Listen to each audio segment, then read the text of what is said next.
আরে এইটাই তো গরিবের আর বড় লোকের ব্যবধান বাবা। আমার সংসার আমি যাই এনে দেই, শাক সবজি ছোট মাছ বড় মাছ এইটা খাই আমার ফ্যামিলি খুশি। হে ওদিক যাইও না, ওদিকে পানি বেশি। চাচা আপনি সুইমিং পুলে? শুক্রবারে ছুটির দিন তো আপনার চাষিরে নিয়ে সুইমিং পুলে গোসল করবার আইছি। চাচা আমি একটা জিনিস বুঝি না, আমি মাসে 1 লাখ টাকা বেতন পাই আর আপনার সিকিউরিটি চাকরি করে মাসে 20,000 টাকা বেতন পাই, তারপর আপনার মুখে সবসময় হাসি লেগেই থাকে, সংসারে কোনো অশান্তি নাই। আপনি চলেন কিভাবে একটু বলেন তো? বাবা গরিব মানুষ তো, কোন রকম সংসারটা চলে যায়। তারপর চাচা যদি একটু বুঝাইতেন। আচ্ছা চলেন আপনারে বুঝাইতেছি। এ ভাই আসেন আসেন, ভালো ইলিশ আছে, তাজা ইলিশ। আরে ভাই আসেন, চিংড়ি লয়ে যান। দেখেন কি মাছ নিবেন? বাসার জন্য ইলিশ মাছ লাগতো, ওই যে ইলিশ মাছ। আসেন চলেন স্যার। এই যে স্যার আসেন, দেখেন পুরাই তাজা ইলিশ। হ্যাঁ, তাহলে ইলিশ মাছের কেজি কত করে? স্যার আপনার জন্য 2,000 টাকা কইরা। 2,000 টাকা? কয়টা দেবো স্যার? আচ্ছা বড় দিকে 4টে দাও। চাইটা দাঁড়ান দিতেছি। দাঁড়াও দাঁড়াও, ইলিশ মাছ কত করে চাইলা? আরে চাচা মাত্র 2,000। এই পাশের বাজারে তো 1200 টাকা করে নিয়ে গেছি, তুমি 2000 টাকা চাও কেমনে? আরে চাচা এখন দাম বাড়ছে, বুঝেন নাকি লাগা? স্যার মাছ নিয়ে লাগবে না, চলেন। ও চাচা দাঁড়ান, কত করে দিবেন? 1200 টাকা কেজি দিবি? কম হয়ে যায়। আচ্ছা দিতেছি। আচ্ছা 60 ডজন দে, আমরা আরো বাজার করে আইতেছি। আচ্ছা ঠিক আছে।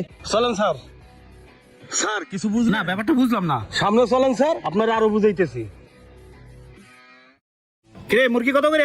ভাই মুরগি 160 টাকা কইরা। 60। বড় দেয় 4টে মুরগি মাপ। ওই 4টা মুরগি মাপ তো। চাচা বাসার জন্য মুরগি লাগবে না, মুরগি নেন। হ্যাঁ ভাই 1 কেজি সাইজের মুরগি আছে?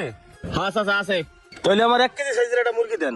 ওই চাচারে 1 কেজি সাইজের একটা মুরগি দাও। চাচা আপনি 1 কেজি সাইজের মুরগি নেবেন কে? আপনার বাসার লোক হলো 4 জন, বড় দেয় একটা নেন। বাবারে আপনার হলো বড় লোক মানুষ, আপনার হলো বড় সড়ো ব্যাপার। আমরা হলাম গরিব মানুষ, একটা মুরগি নিব সকালের আর রাত্রে শেষ হয়ে যাইব। বাবারে আপনার ঘরে তো ফ্রিজ আছে, আমার ঘরে তো ফ্রিজ নাই। ও বুঝতে পারছি।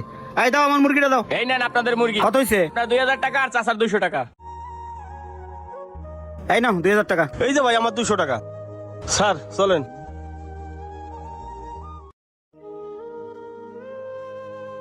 স্যার একটু দাঁড়াও ভাই, 1 মোটা পুঁই শাক দেন তো। এই চাচা এই শাক পাতার মানছে খাই যুগে এসে একটু মাছ টাছ নিতেন। শাক খাইলে শরীরের পুষ্টি হয়, আর আমার ফ্যামিলিতে শাক পছন্দ করে। দাও ভাই, এই যে তোমার টাকা। স্যার চলেন। আসেন। বৃষ্টি পড়তেছে, চাচা সাইডে আসেন। চাচা আমি তো এতক্ষণ ধরে আপনারই খুঁজতেছি। কে বাজান কি হইছে? চাচা আমার পোলাটা 2 দিন ধরে হসপিটালে ভর্তি, একটা স্যালাইন লাগাইতে হইবো। আমার কাছে টাকা নাই গা, আমার 500 টাকা ধার দেন, আমি আবার কাম করে ওষুধ দিয়ে দেবো না। তোর ফুলা মেডিকেলে তুই আমার আগে কবি না? এই ধর 500 টাকা নিয়ে তাড়াতাড়ি যা। অনেক উপকার হইলো চাচা। আরে যা যা, আগে মেডিকেলে যা। রাম স্যার। চাচা আমি সত্যিই বুঝি না, আপনি বেতন পান মাত্র 20,000 টাকা, আবার মাসের দারু দারু দিয়ে বেড়ান কেমনে? বাবা রে, গরিবের কষ্ট গরিবই বোঝে। ওর আজকে আমি সাহায্য করছি, ও আমার কালকে সাহায্য করবে। বিপদের সময় সাহায্য করলি আর মানুষকে খাওয়াইলি কখনো কমে না। চলো বাবা। আচ্ছা চলেন। আমি শাক আর মুরগিটা বাসায় দিয়েছি, স্যার আপনি এখানে দাঁড়ান। আমিও যাই, চলেন। আচ্ছা আসেন। হে রকিয়া কই গেলা? দরজা খোলো। এই ধরো আগে পোশাকটা রাখো। আচ্ছা তুমি কিভাবে জানলা আমার পুঁই শাক খাইতে মন চাইছে? আচ্ছা যাই হোক, আজকে পুঁই শাকটা খুব মজা করে রান্না করবো। আচ্ছা ঠিক আছে, তাড়াতাড়ি রান্না করো। চলেন।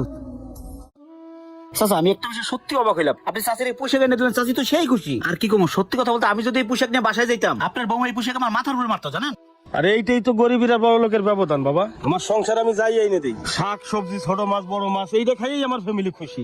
এই যে আপনি 4টা মুরগি নিলেন, 4টা ইলিশ মাছ নিলেন, এতগুলা কেনার কি দরকার ছিল? আপনার ফ্যামিলিতে লোক মাত্র 4 জন। এই যে আপনি ইলিশ মাছ কিনতে গেছেন, দামাদামি করলেন না 2000 টাকা কেজি। এই যে আমি গেছি 800 টাকা কেজি কম। এই 800 টাকা আপনার সেভ হইলো না? আপনাকে মতন লোকের কি হয় জানেন? বাজারে যান, কোন জিনিসের দামাদামি করেন না, যে যা দাম কয় ব্যাগ ভরে নিয়ে এসে আর কোন টাকা গেল কই টাকা গেল কই। বাবা আমরা হলাম মধ্যবিত্ত, আমাকে একটু হিসেব করে চলতে হয়। একটু হিসেব করে চলেন, দেখবেন সবকিছু ঠিক হয়ে গেছে। তোমার আর একটা কথা বলি, ইনকামের কথা ঘরের বোর কাছে কইতে নাই। তুমি মাসে 1 লাখ টাকা বেতন পাও না? তুমি যদি 10 লাখ টাকা বেতন পাও, তাও তোমার সংসারের অভাব যাবে না। আজকে বড় এই চাহিদা, কালকে আবার বড় এই চাহিদা, এই জন্য সংসারে অশান্তি লাগেই থাকে। আমি 20,000 টাকা বেতন পাই, তোমার চাষিরে নিয়ে ডাইল ভাত খাইয়া অনেক সুখী আছি। এই যে এইটা বুঝাবার জন্যই তোমার আজকে আমি বাজারে নিয়ে গেছি।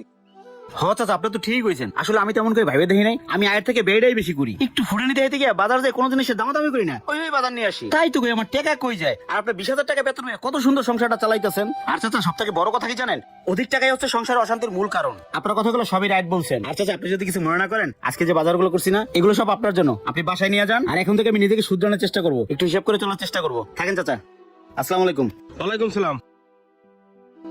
আজকে আপনার শরীরে শক্তি আছে, কামাই করে খেতে পাচ্ছেন, তাই এখনই সঞ্চয় করুন। আর যদি সঞ্চয় আপনি না করেন, এমন হতে পারে আপনাকে বৃদ্ধ বয়সে ভিক্ষা করে খেতে হবে। ভিডিও ভালো লাগলে লাইক কমেন্ট সাথে পাশে থাকবেন। ধন্যবাদ।